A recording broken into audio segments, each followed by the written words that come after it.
that savior complex, that healer complex. You know, I watched my stepmother be brutally beaten by my narcissistic sociopathic father. I heard stories of other women that he had brutalized, like ripping the trigger warning, ripping the hair off of one woman's head that it pulled up scalp, pulled up skin, trying to cause her to have a miscarriage. I mean, like, my father should not be alive, but he's smiling. Everybody talks to him. But I'm the one that's the black sheep. And I have not raped anybody. I have not beaten anybody. I have not tried to shoot anybody with a damn shotgun.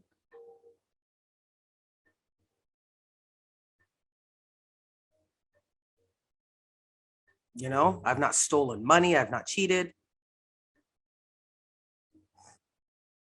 Can't say I haven't stolen money, but, you know, I have. But I mean, I'm not perfect. And that's the thing. The people used to say, "Oh, you think you're Jesus," or something like that. I don't think that I'm Jesus. I'm just aware, and I'm honest with myself as much as I possibly can be. Because really, you know, when we start getting into this, because this is kind of getting depressing, and so I'm like, you know, because I understand, you know, that so many of us deal with this. So many of us have survived it. So many of us are thriving. Some of us didn't make it out. Some of us, you know, take a breather and then we go back. And especially in lesbian relationships, because the community is so toxic. It's extremely toxic. And, you know, it makes you, you know, it makes you wonder. It's like, okay, well, am I going to be alone for the rest of my life? Or do I have to switch and pretend that I'm straight? You know, I don't know if people, I mean, right now, everything's so open, but it doesn't mean that the toxicity is gone. I think it just means right now, Generation Xers paved the way for the millennials. We put in work, not necessarily because we knew you guys were coming, or knew this was going to be the term for your generation, but just because we had to. So we broke bread. We laid the groundwork for you guys. You're welcome. You're welcome. Because everything that you're talking about right now is like, oh yeah, people trying to tell me how to be a stud or how to do this or how to do that. Bitch, you're welcome. Quit complaining. You know, like, seriously, quit complaining.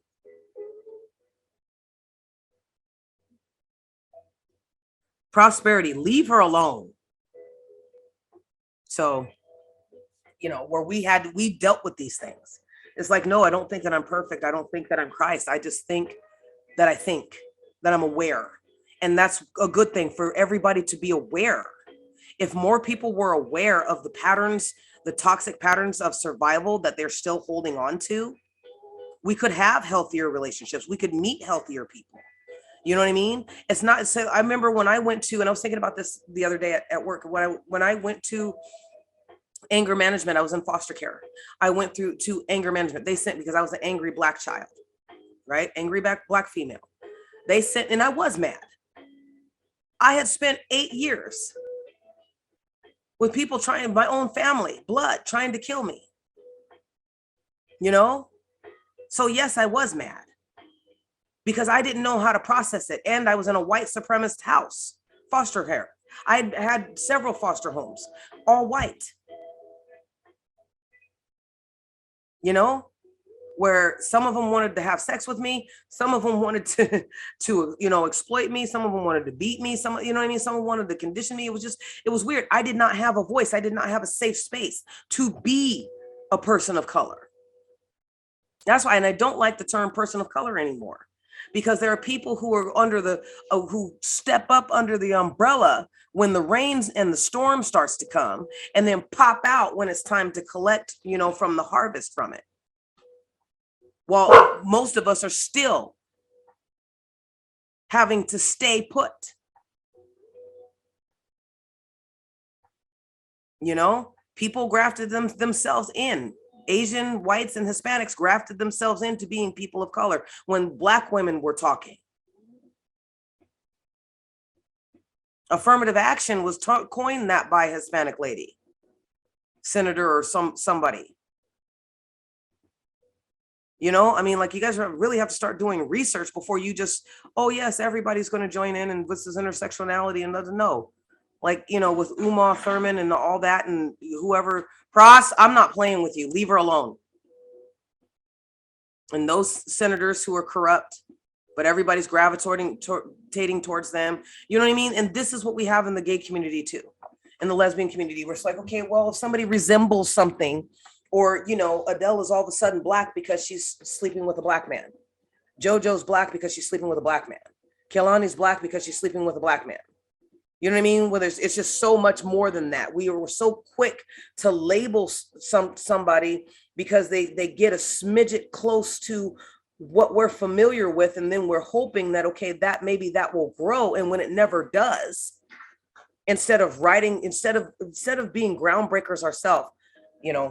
Anyway, sorry, got off. Good, thank you, baby. This is Nubian. Okay, give me my mouth back. This is my grandbaby, 3 years old. We lost her sister, who was murdered. So, but she kind of looks like her. All right, baby. Lay down. Lay down right there. I got you, mama. She likes to be so close to me, and I'm not used to that, you know? Like, I don't mind her being close, but she likes to be right up under me. Okay, so anyway, sorry, I kind of drilled off on there. So anyway, here's the lavender, the real lavender menace, toxic girlfriends. And this is page 33. Are lesbians especially vulnerable to crazy relationships? Pardon me. Although life has improved in many ways for queer people in recent decades, and this is my first time actually reading the book, just so you guys know. But this is why I gravitated towards the book. Sorry, I gotta move myself so. But this is why I gravitated towards the book, because she makes a lot of valuable points, especially, you know what I mean? So again, Generation Xers did it for the millennials. You're welcome. Although life has improved in many ways for queer people in recent decades, full social equality, acceptance, and inclusion are far from the reality of LGBT people. Despite pockets of protection and the popularity of Ellen, lesbians, bisexual women, and other queer identified women continue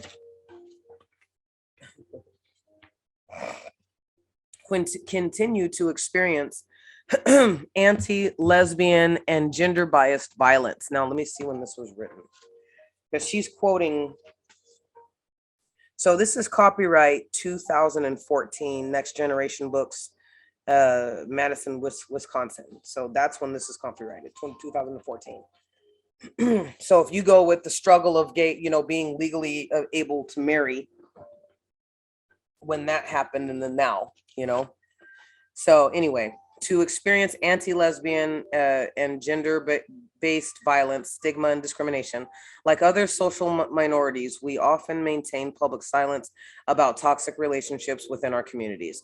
We may prefer to keep the details quiet rather than draw attention that reinforces negative stereotypes about crazy lesbians, or to avoid further discrimination or violence from law enforcement, the judicial system, and other people who may become aware of abuse, exploitation, or violence within our relationships.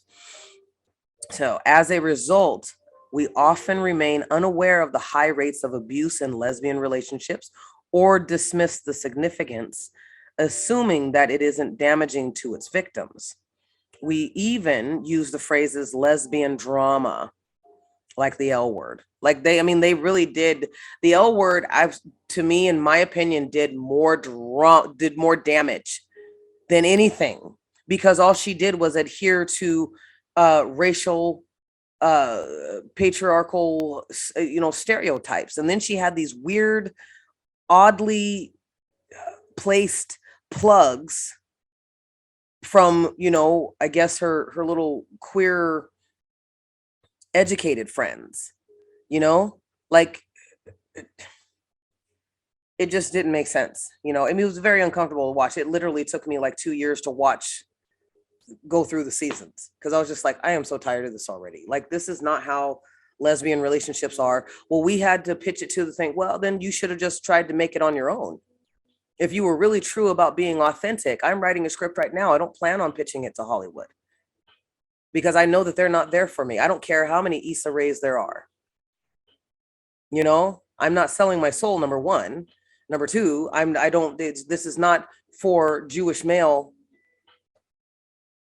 consumption. This is true to life, so if anything, if I want to produce, I want to produce it for myself, right? And I know it's hard for people to support you, but it's possible. It's possible for people to support you. So she didn't want to, because she wanted the dollars, she wanted the recognition. She didn't give a shit. She didn't give a shit. And it was horrible when she went to Empire, because you could see her plugs right there. Like, you have no flipping integrity, dude. Shut up.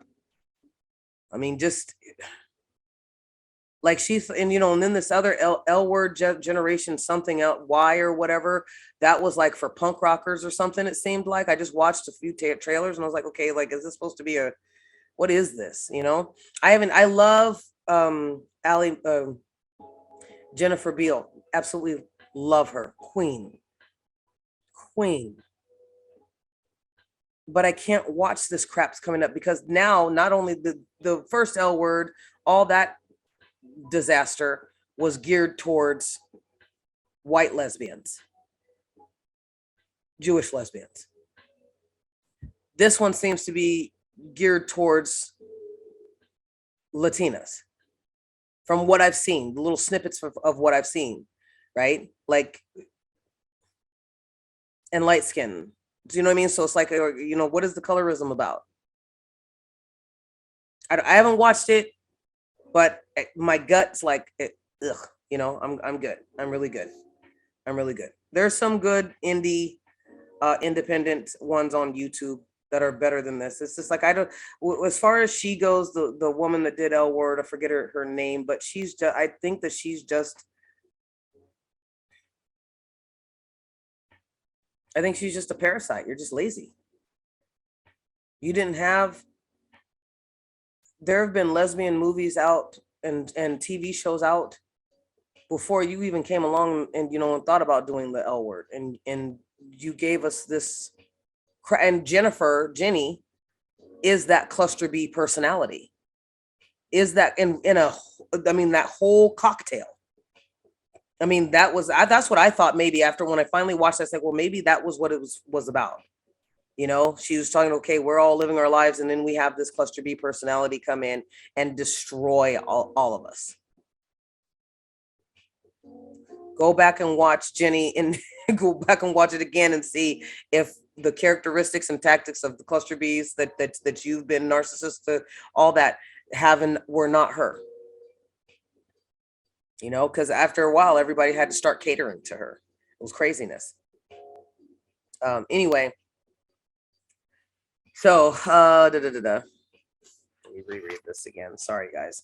Although life has improved, so this is back on page 33. Although life has improved in many ways for queer people in recent decades. Yeah, I guess the thing that I want to say about Icon, whatever her first name is, you destroyed Generation X lesbians. That's basically, and I think that you're a parasite. And if I were to see you in the face, I'd punch you in the face. I mean, because you didn't even try. You didn't try at all. At all. Like, you're a disappointment. You really are a disappointment to the gay community. To the gay community that are Black people. That's all you wanted to see. When, as a script writer, as a filmmaker, we always tell, make what you want to see. You made what you wanted to see, not what the general population wanted to see. Okay. I'm done now. I haven't smoked for 2 weeks. Anyway, although life has improved in many ways for queer people in recent decades, full social equality, acceptance, and inclusion are far from the reality of LGBT people.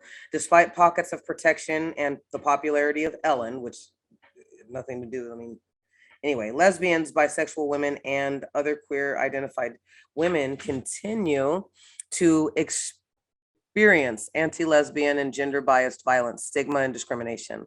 Like other social minorities, we often maintain public silence about toxic relationships within our communities. I don't know about the social minorities because you guys aren't a minority. Being a lesbian or somebody who is gay or trans is not minority. It's let's not. I don't know. Okay. We may prefer to keep the details quiet rather than draw attention to reinforces negative stereotypes about crazy lesbians, or to avoid further discrimination or violence from law enforcement, the judicial system, and other people who may become aware of abuse, exploitation, or violence within our relationships.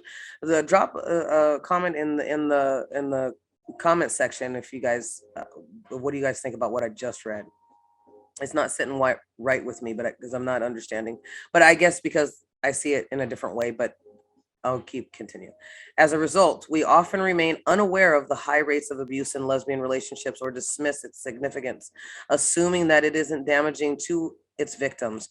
We even use the phrases lesbian drama and girl drama to dismiss pathological behavior between women, as though pathological drama is a normal and predictable element of lesbian life. L word. For lesbians, we are not connected to queer communities or whose relationships are still shrouded in silence.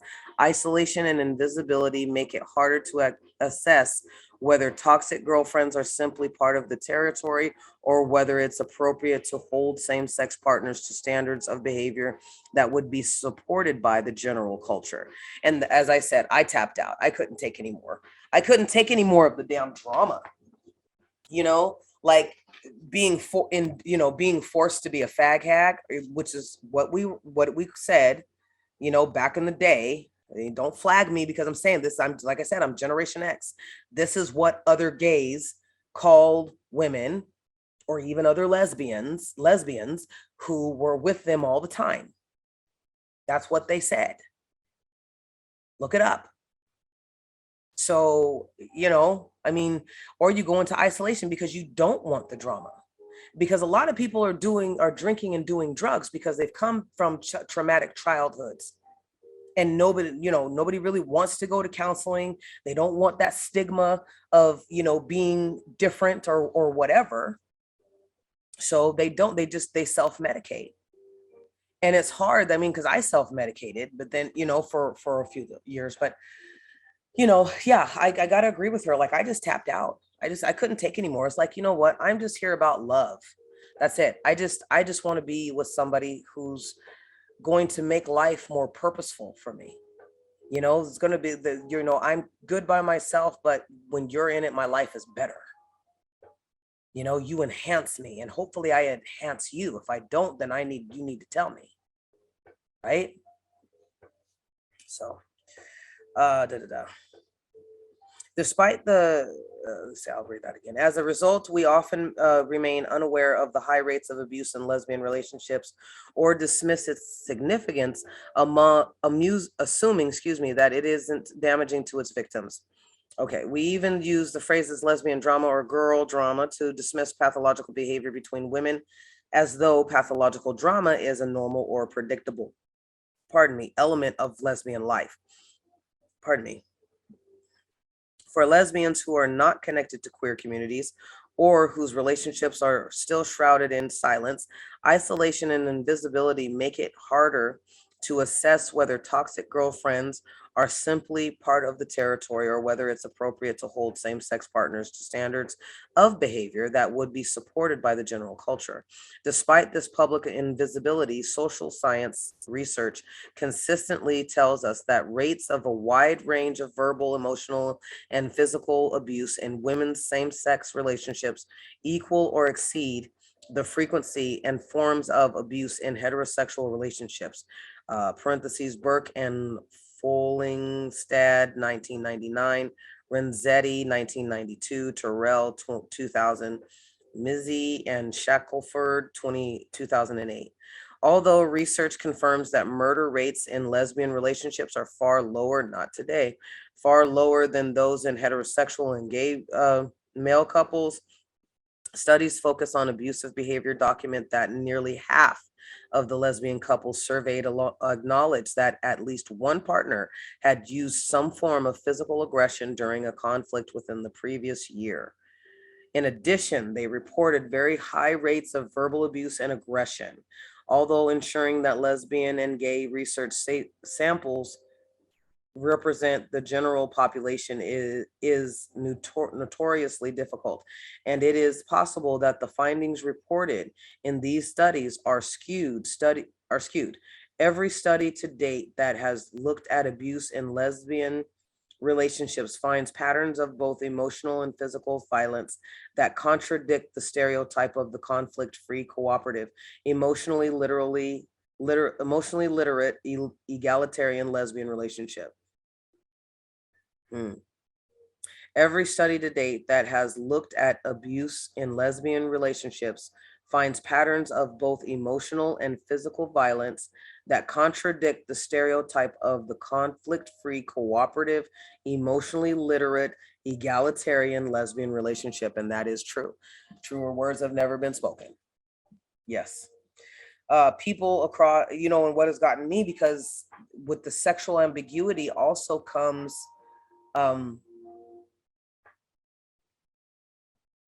sexual deviancy.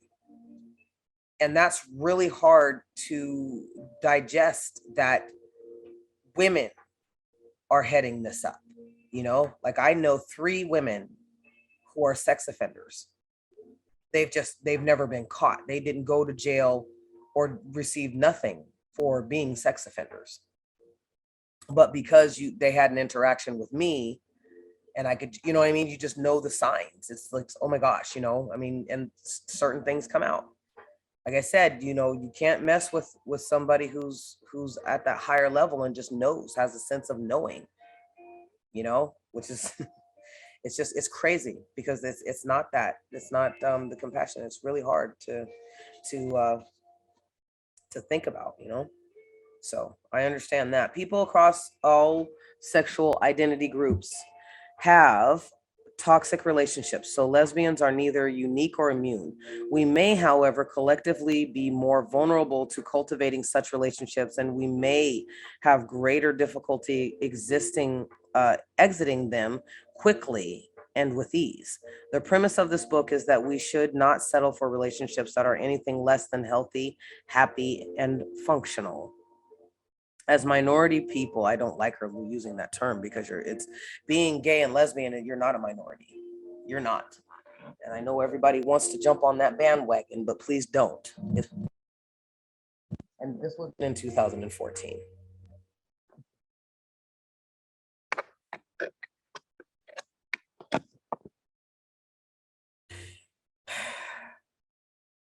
Okay.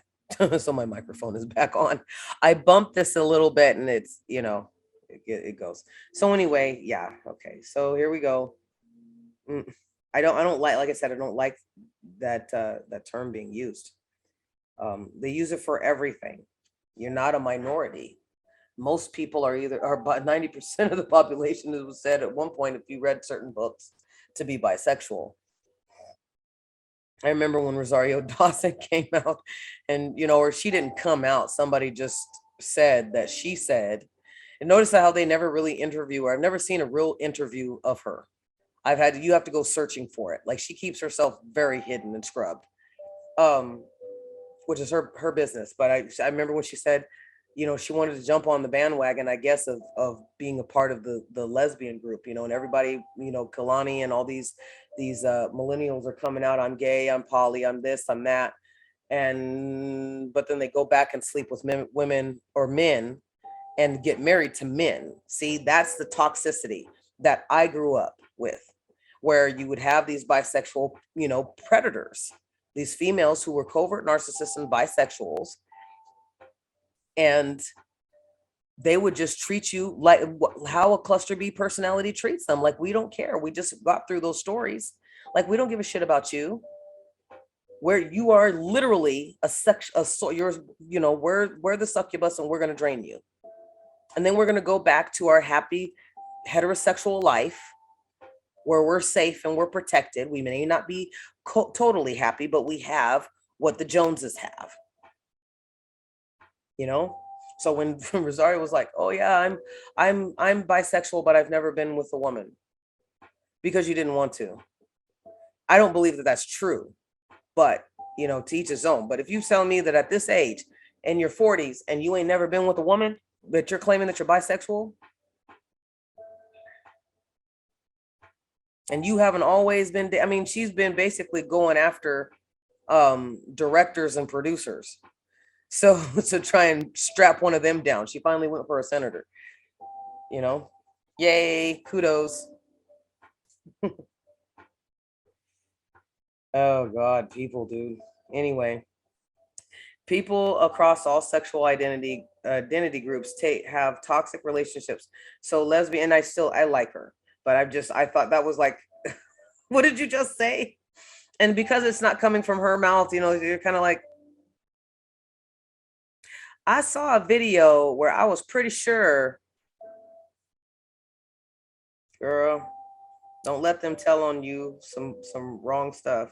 Anyway, but she's fabulous. I'm glad that she's getting roles now that suit her. People across all sexual identity groups have toxic relationships. So lesbians are neither unique nor immune. We may, however, collectively be more vulnerable to cultivating such relationships, and we may have greater difficulty exiting them quickly and with ease. The premise of this book is that we should not settle for relationships that are anything less than healthy, happy, and functional.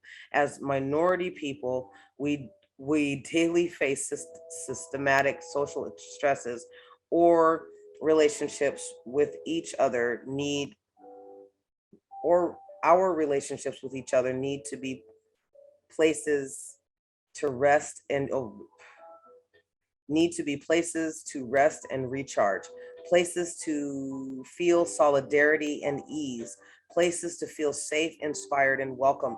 This is what Phoenix's Rising Academy is for.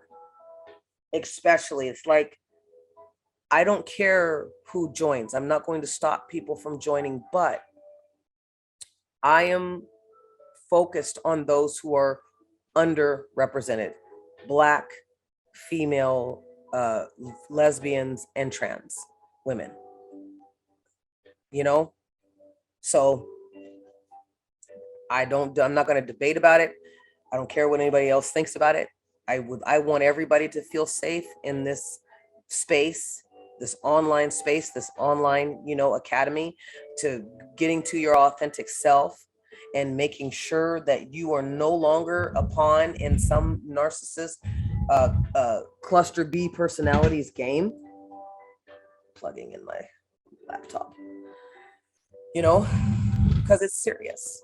And the reason why I'm so passionate about it, guys, is because I literally have people, like I said, when they can't, the flying monkeys come, they start to stalk you, they start to, you know, harass you or give you clues as to who's having them harass you, you know. And if that doesn't work, then all of a sudden, you know, you're gasping for breath because somebody just tried to did a death spell on you, you know, and you probably didn't get the full brunt of it because your angels and guides and whatever prayers you had said in that morning and throughout the day protected you.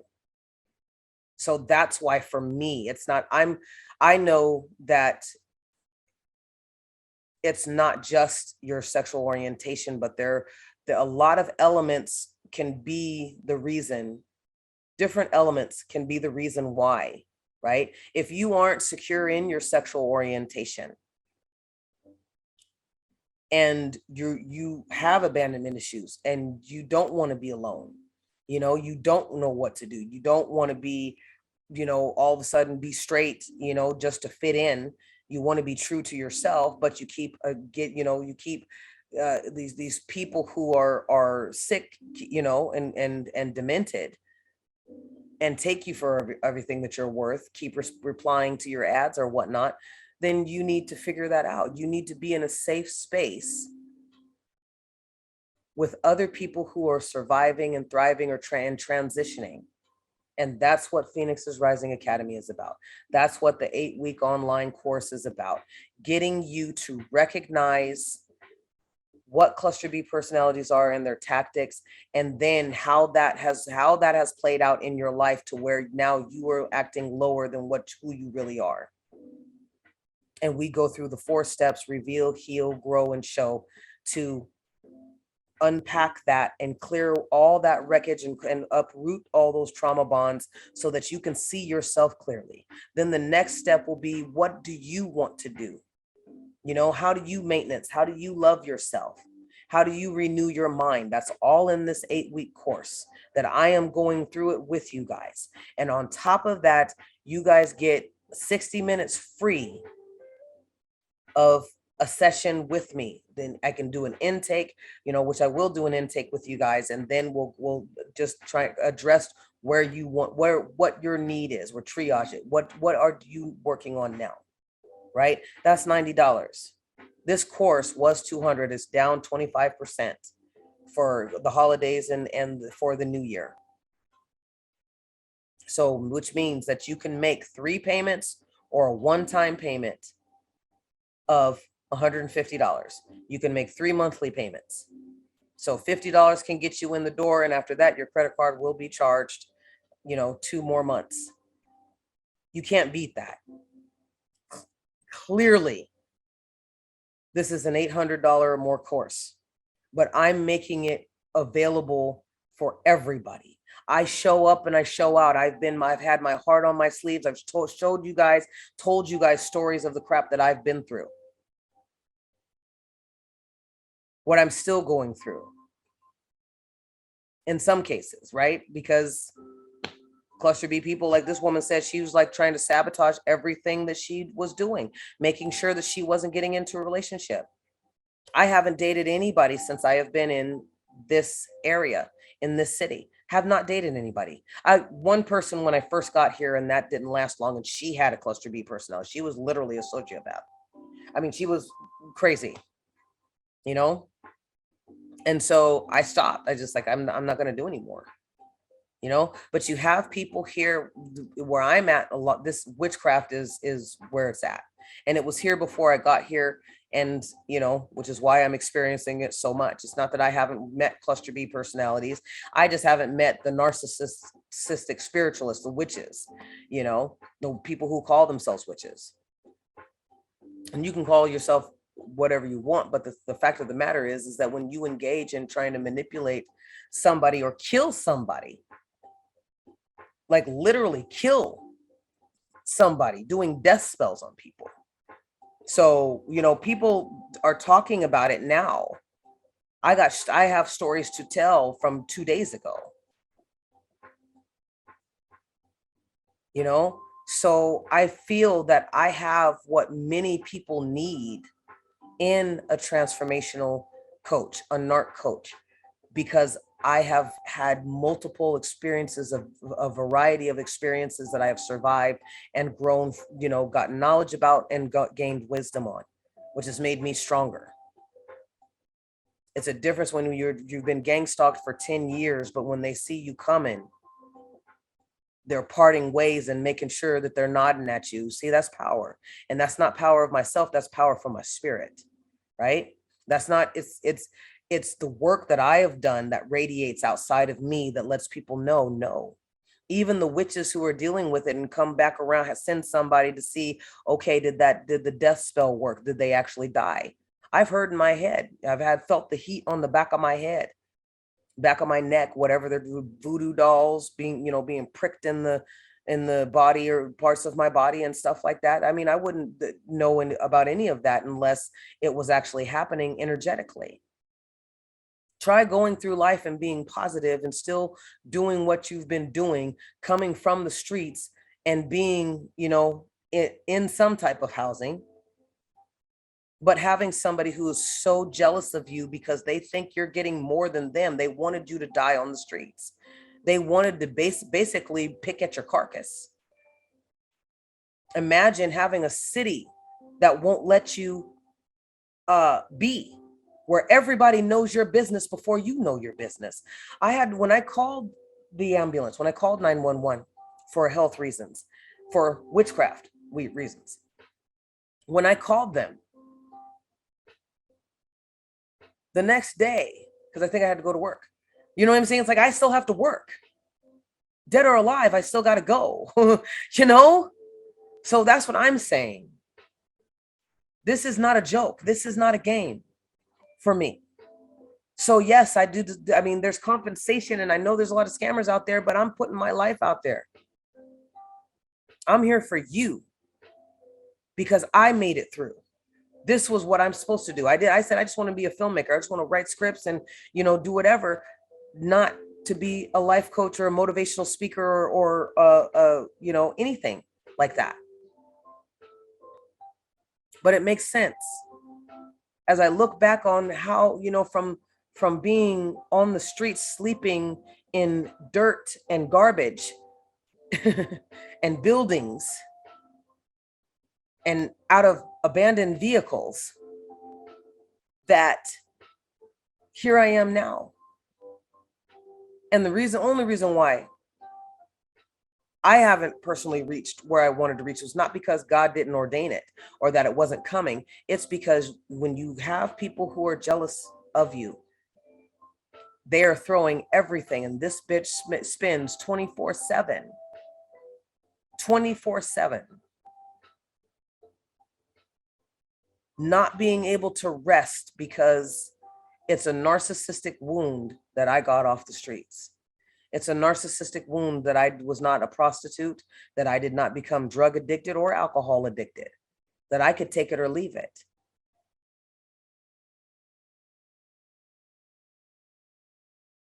So I can meet you where you're at, and I'm good at listening.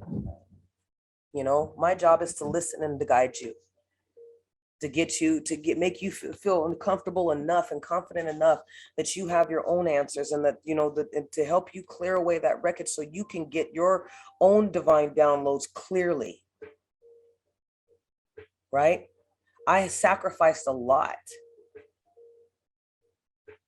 just to get closer to the Most High, because that's what, and I think, see, with people with gang stalkers and narcissists and other cluster B personalities, what they don't realize, and these stupid witches, what they don't realize,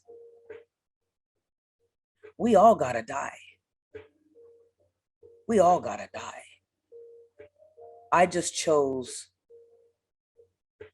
a legacy, to leave a legacy. And again, I'll say it again, whether that legacy is a spiritual legacy that I'm leaving from breaking generational curses, since I'm the chosen one for that, or whether it's a financial legacy, legacy of land, a legacy of something, I don't know. But there's no question in my mind, having elevated to a certain extent, that I'd like to get more, but, go higher. And I'm working on that, studying, they're leading me to some stuff. But even though I've still done better than the least of them, and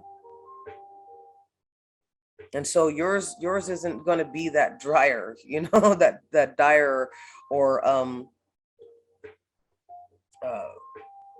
morose. It's just, it's yours. You have a good future ahead of you, but see, the world is changing, and are you prepared for it, or are you just following along? So anyway, yeah, January 11th, 2022, start the new year getting to the authentic you. Okay, DM me, go to my profile, go to the link in the description, and let's get started. I'm not one of those people. I got a business. I'm a coach. So you either going to join me and we're going to have fun and we're going to support each other. We're going to laugh. We're going to cry. We're going to get deep. It's not my job to kiss your ass. It's not my job to baby you. It's not my job to walk on eggshells around you. It's my job to get you through. Right? When you help somebody, you help them level up to the next step. That's my definition of helping. Anybody can give you some water or give you some food, and then you're still at the same level that you were at, looking for more water and looking for more food. Right? Okay. Enough said. Sorry, guys. Getting tired. But I want to finish this. All right.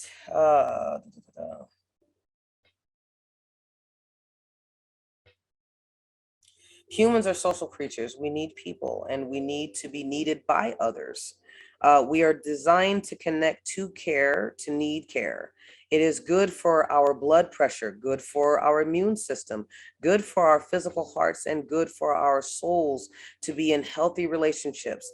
In contemporary industrialized and post industrial societies, we live in ways that interfere with this need for connection. And technology has literally made it worse. On social media has made it worse. Because I remember where you used to have to memorize a phone number and you could plug it into your cell, but you still knew it. Texting screwed up people's speech. So it screwed up the brain and how we process, which is why I'm reading. It also, so social media, Facebook, MySpace, all that messed up the way that we interact with people, because people will use these the other people's social media profiles to find out things about them, which is what cluster B, narcissists, sociopaths, psychopaths do. And then when they want to get revenge on you, then they, hack you or whatever. So, it's crazy. We no longer want to meet up with each other. We no longer want to look each other in the eyes. It's been a long time since I've seen people look each other in the fucking eyes, and it's depressing a little bit. But anyway, yes.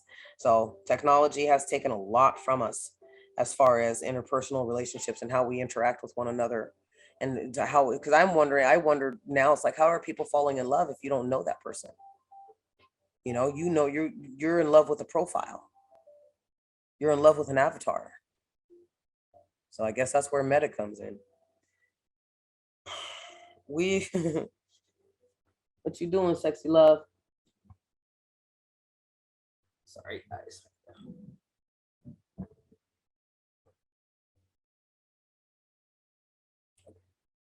I do love my fur babes, and so I'm always taking care of them. It feels like Hazelnut. She sprained one of her shoulders and her side, and it already been hurting. And she's gone through this a couple times, and so it kind of scared me. But I was just like, because I can't take you to the vet right now, baby. But I love my babes. So anyway, so it seems like she's kind of getting a little bit older, and I thought that she's 6 years old, Prosperity 7 years old, Nubian's 3. And boy, I mean, she's a smaller dog, and I don't know if that's how small, she's Chihuahua Min Pin mixed. So anyway, just wondering about my daughter. That's it. We expect 18 or 22-year-olds to become autonomous and self-supporting. Autonomous and self-supporting. Living independently is a benchmark of maturity. Yeah, this individualism. I went to a city, Olympia, Washington, for school for videography and script writing, and which was my major. You could create your own. You could create your own. Sorry, let me turn this down. You could create your own degree. I didn't think, though, it was ever a degree in state college. I had no idea that it wouldn't be transferable. The credits wouldn't be transferable. So I went through 2 years, 3 years for nothing. I learned. Oh God. Anyway, so yeah. Anyway, so yeah, that's where I learned individualism. A lot of people thought, oh, I don't need anybody. Well, you do. You need. We are codependent on one another. It's but there's a balance to it. We're meant to mate, we're meant to procreate, we're meant to create. We're meant to do these things, and everything's just gotten out of whack, dude. It doesn't really, It's kind of crazy, but yeah, during that time, with the time that she's talking about too, I think um, the living independently is the benchmark of maturity. They called it individualism, where you don't need anybody. More of the population of the United States lives alone today than at any other time in any other society in human history. While some of this reflects women's increased uh, increased autonomy at the social and economic changes that have made solo living viable, it also raises important questions about social disconnection, especially among marginalized groups like members of the LGBT population. We have designed social systems that work against our own deepest human need to connect. As a result, the stakes for for mate selection in general are very high. When lesbians do partner up, we will turn to those partners that and they to us to meet a wide range of needs that may exceed the scope of expectations, even for cross-sex marriages. To pull to find a mate, to bond, to partner, and to partner well is a deeply human drive. Even all the roles we expect partners to fill and how eager we often are to bond, it is not surprising that we can make less than skillful mate choices. People with personality disorders have a penchant for tapping into our deepest needs and desires, and in the early phases of relationships, offering the promise of meeting them. This talent taps right into the deep and open longing for of women eager to connect. Yes. Self-identified sociopath Emmy Thomas, a woman who claims to have exploited and ruined several women through their romantic vulnerability, says people are so hungry for love. They die a little every day for want of it, for want of touch and acceptance. It was so easy. The deeper I went with my love interests, the more they relied on me for their daily happiness, and the drunker I became with the power.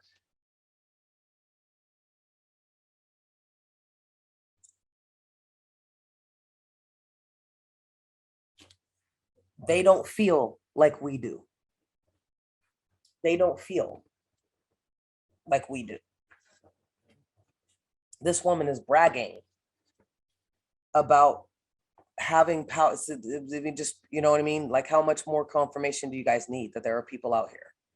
One way to know that these guys are not being authentic is to listen to the inflection in their voice, right?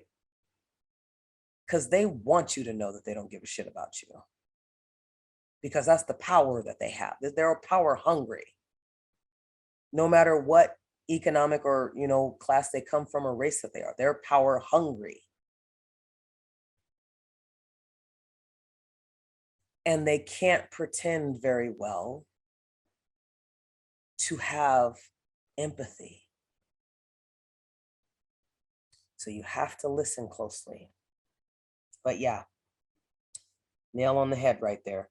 Becoming more savvy about the capacity of personality disordered people to give the appearance of being able to meet one's needs for connection and their difficulty in genuinely following through can help you become better at screening out prospective partners whose narcissistic, borderline, or sociopathic traits will ultimately make the intimacy you long for unattainable.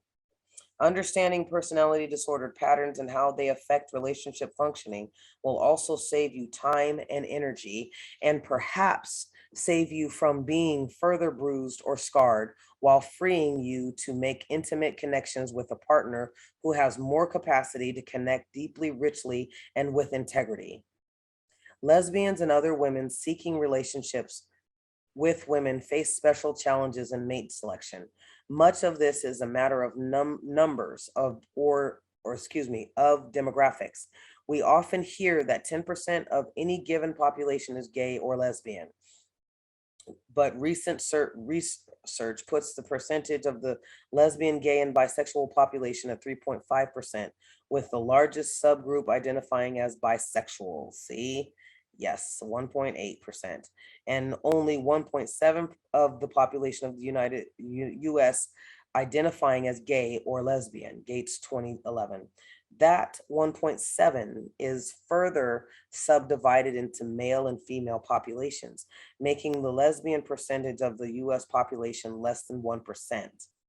That group consists of multiple age cohorts, such as so that 60-year-olds and 16-year-olds are all included in that one number. The prospective girlfriends available to 16-year-olds and to 60-year-olds is then a small fraction of the tiny percentage we begin with.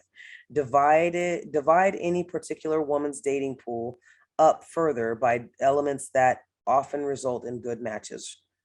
Similar education, backgrounds, professional statuses, socioeconomic class, religion, politics, attractiveness, and you can see the prospective dating pool for any one woman becoming narrower by the moment. Then figure it the ways those numbers are further diluted by the vast geographic spaces of this country, Match.com, Facebook aside, and the ways homophobia still prevents women from openly identifying themselves as lesbian. And you can see the source of what I call lesbian population pressure. Lesbians' perception that the pool of available partners is so restricted that settling for a toxic or problematic partnership looks like a viable option. Lesbian, yeah, I mean, and some people do. So they're just like, okay, screw it, especially if you have unhealed trauma and trauma bonds. It's like, okay, well, I recognize this. I grew up with this. I saw this as a child. I had this in my last relationship. Why not? Lesbian population pressure may be further enhanced by the ticking of the clock in a particular woman's life. Social science research documents that more lesbians than heterosexual people or gay men over 50 years of age live alone. Although there is much to be said for independence, autonomy, and going solo, especially when you are exiting a toxic relationship. Living alone as we grow into the final decades of our lives can be associated with decreased quality of life, reduced life satisfaction, reduced financial security, and higher mortality. No wonder then that lesbians sometimes lean toward selecting or staying with partners with sociopathic, narcissistic, or borderline traits, given that people with personality disorders can be very charming early in the relationship, that many lesbians recognize the limits of their dating pool, and that many worry about the specter of aging spinsterhood. We may not screen as long or as carefully as we might, with disastrous results. Mate selection may also be more challenging for lesbians because many lesbians don't have any experience or practice with dating or with dating women. Again, this is a function of broader cultural and social issues. It gets deep. This ain't for the weak. I've been telling people this ain't for the weak, man, because you got to look at your situation like this. Even now, despite immense social progress, lesbians often begin to recognize the meaning of their own. Let me see. Mate selection may also be more challenging for lesbians because many lesbians don't have much experience or practice with dating. I've never been a dater or with dating women. Again, this is a function of broader cultural and social issues. When many girls or girls are having their first experiences dating boys, many lesbians and otherwise queer adolescents are avoiding dating and trying to survive high school.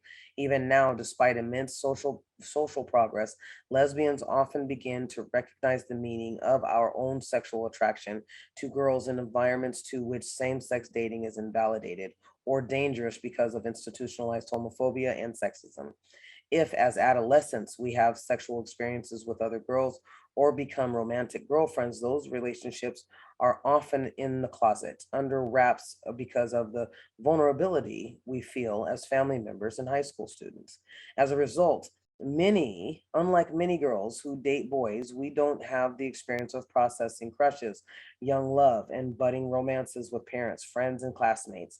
We may not have the experience of moving openly in social settings with our early loves because secrecy creates intimacy between those keeping secrets. Lesbians' early relationships with what may be insular in ways that prevent us from developing real dating skills, including the skills associated with endings. At the same time, keeping relationships in the closet may reinforce in us the impression that the bonds created by secrecy, similar to adult affairs, define love. The buffer of privacy surrounding those early relationships often offers protection to abusers and abusive behavior. The problems certainly happen in cross sex relationships, but homophobia, heterosexism, and minority solidarity, the desire of members of minority groups to not reinforce negative stereotypes of their communities, amplifies them in same sex relationships. Women who come out later after having dated or having even married men may find themselves similarly at a loss for how to date women in the context of lesbian communities. In both situations, that of teenagers and that of grown women, women attracted to women face special challenges in cultivating healthy dating relationships and eventually partnerships with other women. And really, I'll go ahead and read this one, and then I'm going to stop. So Rachel and Sarah, Rachel's story is what it's called. Sorry, my thumb is.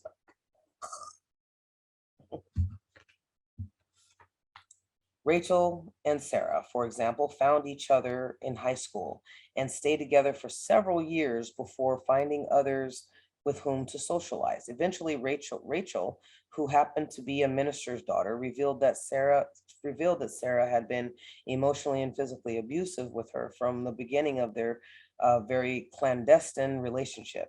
Rachel had continued the relationships despite the dynamic. She had felt trapped by the sense that Sarah couldn't help herself because she had been abused at home. She accepted Sarah's explanation that she was sometimes emotionally overwrought by the fear that Rachel would leave her. That is, that the abusive behavior was an expression of passionate love and loyalty and fear of loss. Because the relationship was in the closet, Rachel feared risking relationships with family and friends by coming out, especially in a conservative religious environment where anti-gay sentiments were ubiquitous. She worried about destroying Sarah's reputation. She felt a deep sense of loyalty to her first love, as well as fear of what would happen if she ended the relationship. Finally, she expressed concern that seeking help would reflect badly on lesbians, a concern that also has some merit if the only relationships the straight world sees among lesbians are those that require therapy or restraining orders. Well, like I said, Eileen Eichen or Aiken, whatever her name was, already fucked that up, in my opinion. So here's the next one. Rachel's story reveals how homophobia and heterosexism work as real forces against making great relationship choices in a limited dating pool. Such cultural pressures conspire to keep women in relationships that not only aren't healthy, but are harmful to both the person who is allowed repeatedly to behave abusively and to the person on the receiving end of the abuse. In this case, both young women were missing out on what might be a more positive developmental process in US culture, at least, of dating to determine a good match, learning what feels good and bad in relationships, and acquiring the crucial skill of walking away from toxic relationships. Many women have allowed two assumptions to keep them mired in horrible situations. The first assumption is that current toxic relationship is their only relationship prospect. And I'll finish. The second is that being in a toxic and abusive relationship beats being single. I've mentioned this, you guys. So are lesbians especially vulnerable to crazy relationships? In a word, yes. Are lesbians doomed to be in crazy relationships? Absolutely not, she says. All right, you guys. So that was page 40. The next one will be the L factor, social origins of toxic girlfriend vulnerability. Stay tuned. Thank you guys so much for being here. Like, subscribe, and share this with other people, with other lesbians that you would, want to share my channel with, to be able to finish this book.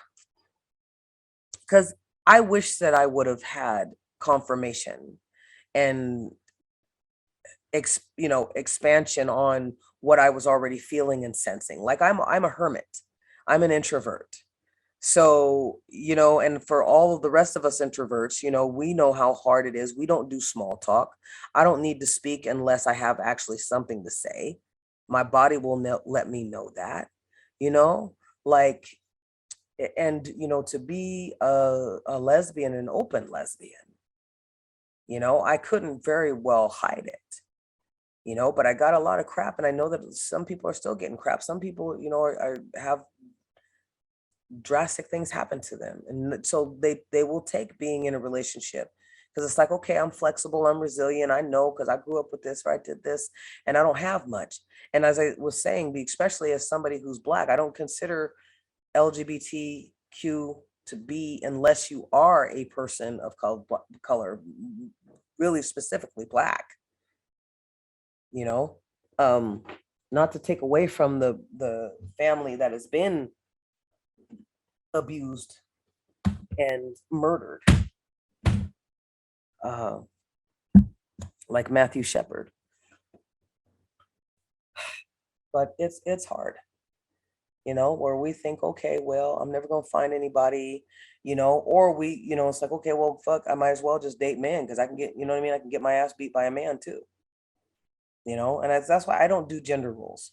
I don't, I don't ascribe, like, I was thinking about that at work. I was like, gosh, and something to mention to you guys, because I was like, I don't know what's going on where everybody's trying to say he, she, they, transhumanism, and I'm not going to get into that. This is about healing and starting over from being in cluster B personality relationships, and get living in your authentic self. But also it's also being able to identify the signs of the times, you know, and not so that if you can identify it, then you're not bamboozled into doing something that you would not normally do, right?